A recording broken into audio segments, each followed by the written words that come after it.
নানু বাড়িতে যখন যেতাম তখন নানুর হাতে এরকম মাখানো বুট রান্না করতো, খুব ভালো লাগতো খেতে। নানুর হাতে ভাজা মুড়ি আর এরকম মাখানো ছোলা রান্না খুব ভালো লাগতো। কে কে এরকম ছোলা মাখিয়ে রান্না করেন বলেন তো? যাই হোক, দেখেন অনেক সুন্দর হয়েছে। আজকের আমার নানুমণি যেভাবে ছোলা রান্না করতো সেভাবে আমি আজকে রান্না করে আপনাদের দেখাবো। আমি এখানে প্রায় 4-5 ঘন্টার জন্য ছোলাগুলো ভিজিয়ে রেখেছিলাম। তারপর একটা মাটির হাঁড়িতে ছোলাগুলো নিয়ে নিলাম। তারপর এখানে আমি 1 কাপ পরিমাণ আলু কুচি দিয়ে দিলাম, পেঁয়াজ 1 কাপের মতো দিয়ে দিলাম, তার সাথে 3-4টা কাঁচামরিচ দিয়ে দিলাম।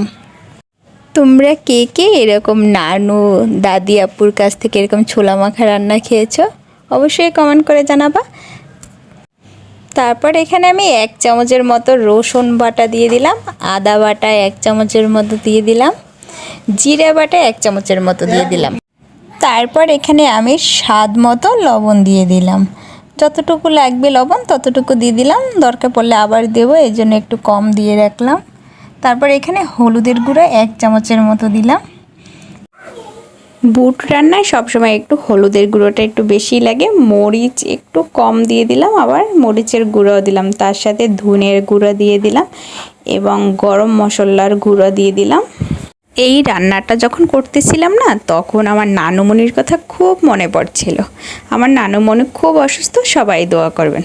তার সাথে এখানে আমি গোটা দারচিনি, এলাচ আর তেজপাতা দিয়ে দিলাম। তারপর এখানে পরিমাণ মতো সরিষার তেল দিয়ে দিলাম। সরিষার তেলটা দিয়ে এখন সুন্দর করে হাতে মিক্স করে নিচ্ছি, ভালো করে একবারে মাখিয়ে নিচ্ছি, যেভাবে আমার নানুমণি একবার সুন্দর করে মাখাচ্ছিল। আমি আমার নানুমণির কাছে জিজ্ঞাসা করছিলাম, জানেন, যে এত সুন্দর রান্না তুমি কার কাছ থেকে শিখেছো? সে কি বলল জানেন? সে বলল যে আমি আমার মার কাছ থেকে রান্না শিখেছি। মাঝে মাঝে মার কাছেও দেখি এরকম মাঝে মাঝে ভুট রান্না করে, মাকেও জিজ্ঞাসা করতাম, মা তুমি কার কাছ থেকে এরকম শিখেছো? বলতো তোমার নানুমণি এরকম রান্না করতো।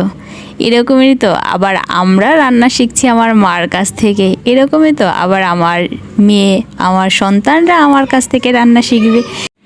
যাই হোক, মাখানো হয়ে গেছে। এখন আমি সুন্দর মতো পরিমাণ মতো পানি দিয়ে দিলাম, প্রায় 1 হাঁড়ি। তারপর আমি চুলার উপরে বসিয়ে দিলাম। তারপর কিছুক্ষণ পরপর ঢাকনা উঠিয়ে একটু নাড়াচাড়া দিয়ে দেখি বুটটা আবার যেন মাটির হাঁড়িতে না লেগে যায়, তাহলে পোড়া পোড়া একটা গন্ধ আসবে। এই তো আমার রান্নাটা প্রায় হচ্ছে, আর অর্ধেকের মতো সেদ্ধ হয়েছে। আর কিছুক্ষণ রান্না করলে আমার বুট রান্না রেডি হয়ে যাবে, কি বলেন, তাই না? এই তো আমার রান্না প্রায় শেষ। তারপর এখানে আমি কিছুটা ধনিয়া পাতা ছিটিয়ে দিলাম, তারপর একটু নাড়াচাড়া দিয়ে আমি নামিয়ে নেব। এই তো আমার বুট রান্নাটা কেমন হয়েছে, কি সুন্দর ফ্লেভার আসতেছে না, খুব ভালো লাগতেছে।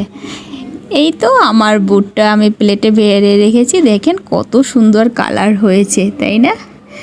কেমন হয়েছে সবাই কমেন্ট বক্সে জানাবেন। সবাই ভালো থাকেন, সুস্থ থাকেন। আসসালামু আলাইকুম রাহমাতুল্লাহি ওয়া বারাকাতুহু।